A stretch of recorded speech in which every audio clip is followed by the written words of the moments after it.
2024 టాలీవుడ్ కి సంచలనాలు వివాదాల సంవత్సరంగా మారింది. కల్కి, హనుమాన్, పుష్ప 2 లాంటి సినిమాలు పాన్ ఇండియా స్థాయిలో అదరగొట్టేశాయి. గత కొన్ని నెలలుగా ఇండస్ట్రీకి వరుసగా వివాదాలు వెంటాడుతున్నాయి. బిజీగా గడుపుతున్న లైఫ్ లో చిన్న బ్రేక్ తీసుకుని ఫ్యామిలీ మరియు ఫ్రెండ్స్ తో ఎంజాయ్ చేయాలి అనుకుంటున్నారా? అయితే వెంటనే ఆర్మీ వెకేషన్స్ ప్రైవేట్ లిమిటెడ్ ని సంప్రదించండి. వీరి దగ్గర సరికొత్త ఆఫర్స్ మరియు స్పెషల్ ప్యాకేజెస్ ఉన్నాయి. మరిన్ని డీటెయిల్స్ కోసం సంప్రదించండి 7997979960 అలాగే 61.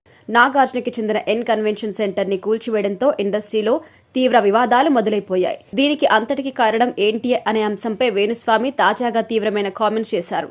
నాగార్జున ఎన్ కన్వెన్షన్ కూల్చివేత, ఆ తర్వాత సమంత విషయంలో అక్కినేని ఫ్యామిలీపై కొండా సురేఖ చేసిన కామెంట్స్ పెనుదుమారం రేపాయి. వివాదాస్పద దర్శకుడు రామ్ గోపాల్ వర్మని పోలీసులు కేసు వెంటాడడం మొదలుపెట్టింది. ఇటీవల మంచు ఫ్యామిలీలో ఆస్తి గొడవలు ఒక్కసారిగా భగ్గుమన్నాయి. మంచు ఇంట వ్యవహారం రచ్చకెక్కింది. మోహన్ బాబు, మనోజ్ మధ్య వివాదాలు తారాస్థాయికి చేరాయి. మీడియాలో మంచు ఫ్యామిలీ గురించి పెద్ద ఎత్తున వార్తలు కూడా వస్తున్నాయి. జర్నలిస్టుపై దాడి సంఘటనలో మోహన్ బాబు కూడా కేసులో చిక్కుకున్నారు. అత్యంత సంచలనంగా మారిన సంఘటన అల్లు అర్జున్ అరెస్ట్. సంధ్యా థియేటర్ తొక్కిసలాట ఘటనలో పోలీసులు అల్లు అర్జున్ పై పలు కేసులు పెట్టి అరెస్ట్ చేశారు. బన్నీ బెయిల్పై విడుదలయ్యారు, కానీ కేసు మాత్రం కొనసాగుతోంది. ఇలా ఇండస్ట్రీ వరుసగా వివాదాలతో సతమతం కావడానికి కారణమేంటో చెబుతూ వేణుస్వామి సంచలన కామెంట్స్ చేశారు.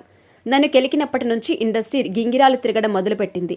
వేణుస్వామి సెలబ్రిటీల వ్యక్తిగత విషయాల గురించి వివాదాస్పద వ్యాఖ్యలు చేస్తున్నారు అని ఆయనపై కంప్లైంట్ చేశారు.